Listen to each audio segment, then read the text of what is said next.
Saudara, Anda kembali di Liputan 6 Petang, pengamat politik Bung Yohanes masih bersama saya. Tadi kita baru saja mendengar pidato politik terakhir SBY di masa kampanye. Tadi ada 15 poin yang saya tangkap yang merupakan janji SBY jika terpilih lagi. Anda merasa itu terlalu banyak janji-janjinya atau terlalu sedikit justru? Sebetulnya pas, mengingat itu hanya untuk menjawab serangan-serangan yang dilakukan oleh lawan politiknya. Dan juga untuk menjawab masalah-masalah yang terjadi dalam sebulan terakhir ini, misalnya jatuhnya pesawat helikopter, jatuhnya pesawat Hercules. Ya, saya tadi ada juga mencatat soal peningkatan alutsista ya, keamanan. Ya, jadi ini sebetulnya kalau misalnya kita mau realistis, pertanyaannya itu apakah ada uang untuk semuanya ini gitu, untuk pertumbuhan ekonomi, investasi, infrastruktur, mega proyek, alutsista itu semua perlu uang. Uangnya datang dari mana? Artinya, apakah Anda mengatakan bahwa janji-janji itu tidak realistis? Sebetulnya tidak realistis. Kalau misalnya, saya berani jamin pasti nanti jawabannya, oh itu realistis semua. Tapi kita tidak bisa sekaligus, bertahap gitu. Karena itu mungkin tahun pertama bakal ada prioritas di sini. Itu yang akan menjadi jawaban. Yang akan menjadi jawaban dari tim SBY dan Budiono. Yang penting adalah, ini 15 poin ini semua adalah menjawab serangan-serangan yang telah dihantam, sangat-sangat telah dilakukan oleh lawan-lawan politik ini. Iya. Dan juga ternyata SBY sudah mulai kesal dengan sangat-sangat kampanye hitam seperti apa sih ininya? Seperti yang istrinya Budiono itu agama anu. Iya. Tadi itu merupakan pesan terakhir yang SBY tampaknya menekankan sekali. Tolong didengarkan pesan dia bahwa jangan sampai rakyat mudah percaya dengan kampanye hitam. Itu ada pengaruhnya tidak dengan pesan-pesan di masa-masa terakhir seperti ini? Biasanya justru kalau misalnya mau yang efektif itu harus langsung begitu muncul serangan terhadap istri Budiono atau pada siapapun, tim SBY sudah harusnya hantam.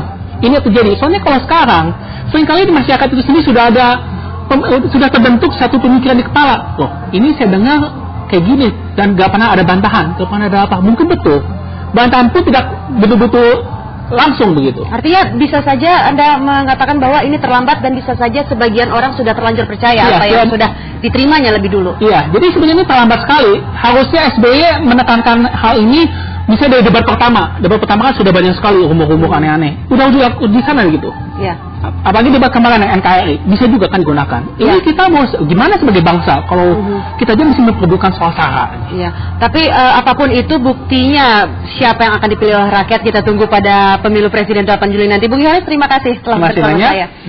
Dan saudara, walaupun belum tentu mencerminkan kondisi sesungguhnya, pasangan SBY Budiono banyak diunggulkan dalam sejumlah jajak pendapat. Namun tidak hanya itu, pasangan ini juga unggul dalam melakukan pelanggaran kampanye. Kampanye pasangan capres nomor urut 2 ini selalu dipenuhi massa pendukungnya. Namun perhatikan lagi, ternyata tidak hanya orang dewasa, anak-anak pun turut meramaikannya. Entah karena diajak atau hanya ikut-ikutan saja, anak-anak ini datang ke lokasi kampanye. Apapun alasannya, hal ini jelas melanggar aturan kampanye. Bawaslu mencatat pasangan SBY Budiono sebagai pasangan capres yang paling banyak melakukan pelanggaran pemilu. Pelanggaran pun tidak sebatas membiarkan anak-anak mengikuti kampanye. Pertama berkaitan kampanye di luar jadwal, ya. Terus kedua itu yang kemudian di SP3-kan oleh kepolisian, ya. Kemudian yang kedua itu penyalahgunaan pelibatan keikutsertaan pejabat BUMN. Namun apakah berbagai pelanggaran yang mempengaruhi pandangan calon pemilih terhadap pasangan SBY Budiono? SBY cukup populer di masyarakat itu karena memang artinya figur, kemudian juga cara dia bersikap, berbicara itu mewakili keinginan masyarakat, sebagian masyarakat Indonesia. Kalau menurut saya SBY masih ragu-ragu dalam mengambil keputusan. Jadi setiap langkahnya, ya karena pemikirannya itu, dia akhirnya ragu-ragu setiap pengambilan keputusan. Orangnya santun, orangnya cakep, menurut saya profilnya sangat bagus ya kalau memimpin Indonesia ini. Tidak pendendam sih dia, walaupun dikatakan apapun. Hingar-bingar kampanye berakhir sudah hari ini. Kini semua berpulang pada Anda sendiri untuk menentukan siapa yang layak untuk dipilih pada 8 Juli mendatang. Tim Liputan 6 SCTV melaporkan.